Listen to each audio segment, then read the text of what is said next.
Hey folks, am I excited to bring my latest project to you? You know, there's nothing quite like getting an idea and then finding a way to bring that idea to reality.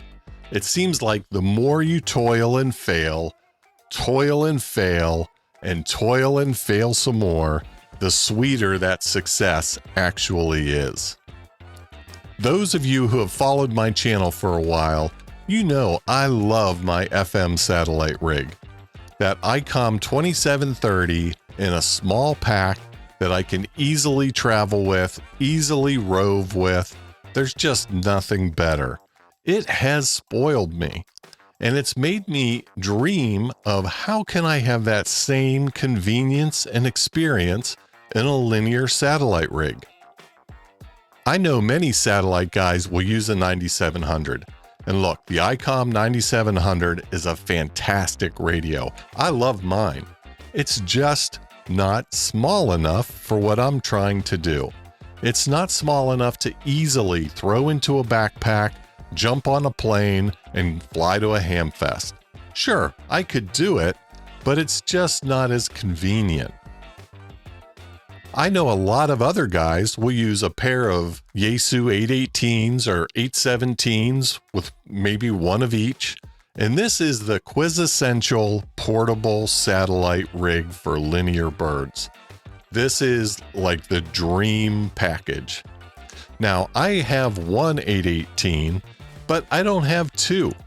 Now, if I had the opportunity, I would gladly pick up another 818. But that still starts to get just a little bit bulky. I know how small my single 2730 radio pack is, and that's really what I wanted to achieve. I wanted something small. I tried to get away with a single 818. I worked for a couple of weeks on a technique that, yeah, I could make an occasional contact with a single radio, but it just wasn't reliable enough. That effort wasn't all for naught, however. I did develop a memory strategy that I carried forward and I'm using with my new rig.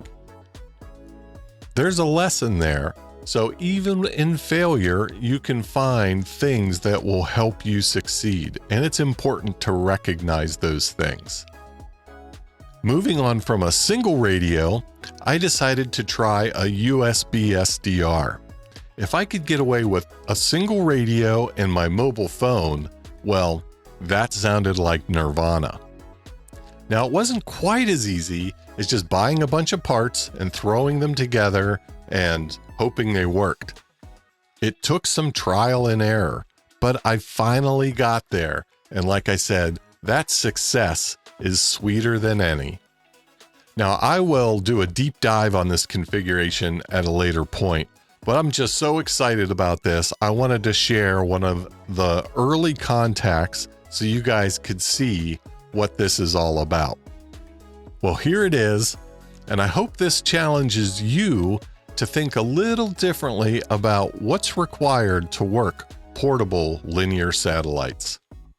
All right, this is a Wednesday, March 6, 2024 pass of RS-44. I'm attempting to do this pass with a single 818, that guy right there, and a USB SDR.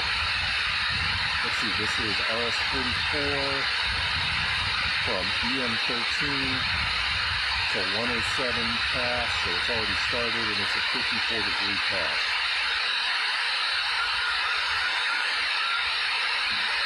You can hear some whistlers out there.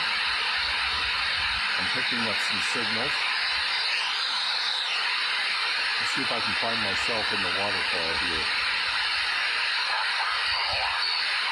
Let's see, I should be at around 675.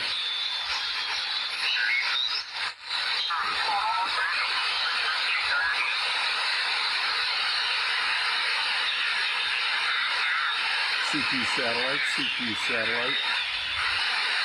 CQ satellite, CQ satellite. This is a Whiskey 5 India Tango Romeo calling CQ from Echo Mike 13.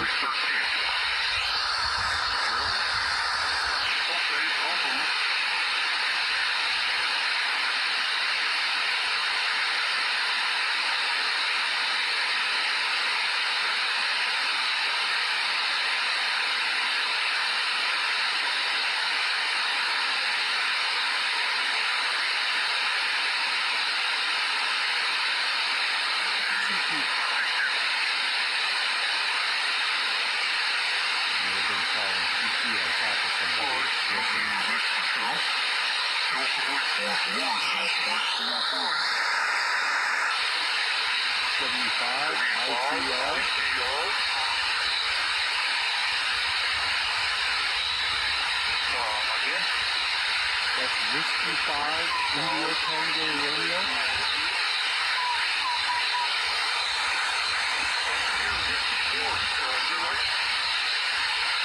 That's Whiskey 5 India Tango Romeo.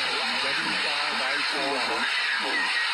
Okay, very good. Double-five India Tango Radio. Hello from B5ZM. B52 to West Southern Ridgeline. Delta Mike 44 and Delta Mike 45. Delta Mike 44 and Delta Mike 45. I will copy that. I am Echo Mike 13.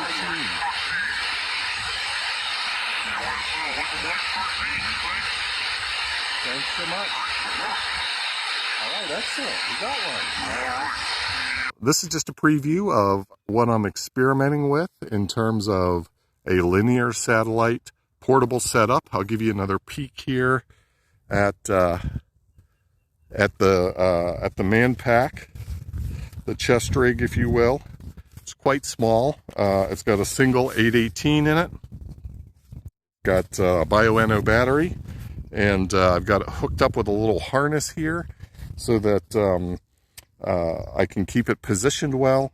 Whenever I go to transport this, I disconnect the harness, lay it sideways, and it fits real nice into this pack. So I'll certainly be chatting quite a bit more about this rig and this configuration, but wanted to see if I could kind of do a dual record the audio as well as the video using two different tools here.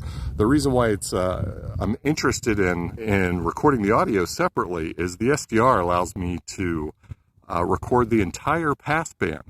So I'm able to then play that audio file back, and I can essentially listen to all conversations, all QSOs on that passband, and I think that's pretty doggone cool. This is SDR Touch running on Android, replaying the IQ file of the pass.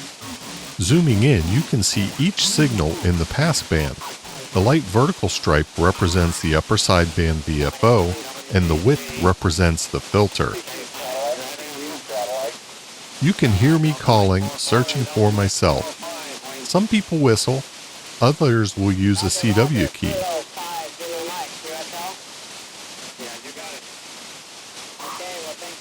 Now this is a replay of the file. I have the freedom to listen to any of the signals in the passband at any time in the pass.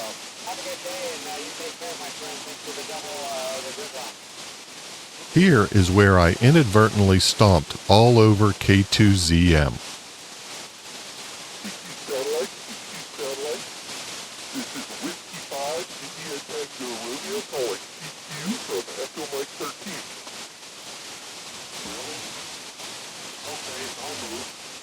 Yes, the frequency was in use.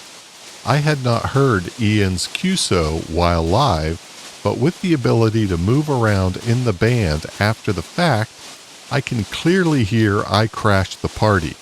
Sorry again, Ian. Listening to other QSOs is as easy as moving the VFO, just as you would expect, and a long press on the VFO allows you to adjust the filter size. Also, you can see I have some memory settings on the left-hand side for RS-44. I will get into that on another video. One thing I will point out is that the frequency at the top of the display does not coincide with the actual receive frequency. The frequency reference changes when playing a file back versus the frequency you were on when live. I'm sure there is some way to translate it, but I'm not that far yet. So there you have it. I hope you enjoyed this sneak peek, and I hope you subscribe to catch follow-up content that takes a deeper dive into this very portable linear satellite rig. Until next time, 7-3.